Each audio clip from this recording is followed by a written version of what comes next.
RS tutorial YouTube ఛానల్కి స్వాగతం.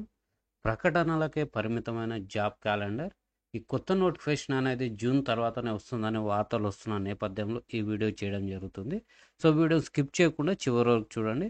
So friends, ఇక్కడ ఏంటంటే మనకు ఇక్కడ వచ్చిన ఈ మొత్తం వార్త అంటే ఈ విజయక్రాంతి న్యూస్ పేపర్లో వచ్చిన ఈ వార్తని మనం షార్ట్గా చూస్తే మనకేంటంటే ఈ జాబ్ క్యాలెండర్ అనేది ఏదో కొంత ఇచ్చారు, 2-3 నోటిఫికేషన్లు ఇచ్చి తర్వాత ఎస్సీ వర్గీకరణ అని చెప్పేసి వివిధ కారణాలతోటైతే దాన్ని ఆపివేయడం జరిగింది.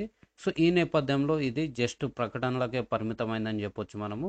అయితే ఎమ్మెల్సీ ఎన్నికల కోడ్ ఉంది, అదేవిధంగా ఎస్సీ వర్గీకరణ ఇంకా పూర్తి కాలేదు. ఎందుకంటే ప్రభుత్వం ఏం చేసిందంటే ఎస్సీ వర్గీకరణ పూర్తయిన తర్వాతనే తదుపరి నోటిఫికేషన్లు ఇస్తామని కూడా చెప్పింది. కాబట్టి అది ఎస్సీ వర్గీకరణను పూర్తి చేయడం అనేది అత్యవసరం. అదేవిధంగా బీసీలకు 52% రిజర్వేషన్లు కల్పించాలనే డిమాండ్ నేపథ్యంలో దానికి సంబంధించిన సర్వే జరుగుతుంది. దాని తర్వాత అనేక విధాలుగా అంటే ఎస్సీ ఎస్టీ బీసీల జనాభా తగ్గి ఓపెన్ క్యాస్ట్ అంటే రెడ్డిలు రావుల వీరికి సంబంధించిన జనాభా మాత్రమే పెరిగిందని చెప్పేసి రిపోర్ట్ ఇచ్చిన నేపథ్యంలో సమాజంలో చాలా తీవ్ర స్థాయిలో వ్యతిరేకత వస్తుంది. ఈ నేపథ్యంలో మళ్ళీ రీసర్వే అంటే ఏదైతే ప్రాంతాల్లో సర్వే జరగలేదని భావిస్తున్నారో ఆ ప్రాంతాల్లో రీసర్వే చేస్తున్నారు.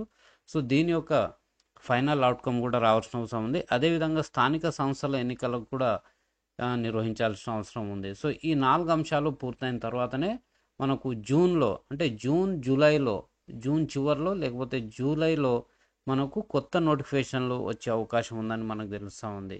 కొత్త నోటిఫికేషన్ అంటే ఒక జాబ్ క్యాలెండర్ని రీషెడ్యూల్ చేస్తారు. ఆల్రెడీ ఇచ్చిన జాబ్ క్యాలెండర్లో ఉన్న ఉద్యోగాలను కొంచెం అక్కడ సంఖ్య అయితే ఇవ్వలేదు.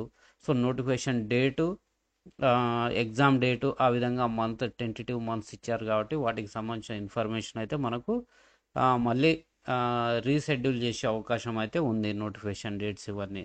సో ఫ్రెండ్స్, ఇది మనకు కొత్త నోటిఫికేషన్కి సంబంధించిన లేటెస్ట్ అప్డేట్. సో ఫ్రెండ్స్, మన ఛానల్ని ఫస్ట్ టైం చూస్తున్నారు ఖచ్చితంగా సబ్స్క్రైబ్ చేసుకోండి. అదేవిధంగా వీడియోను లైక్ చేసి షేర్ చేయండి. So thank you very much. జై హింద్.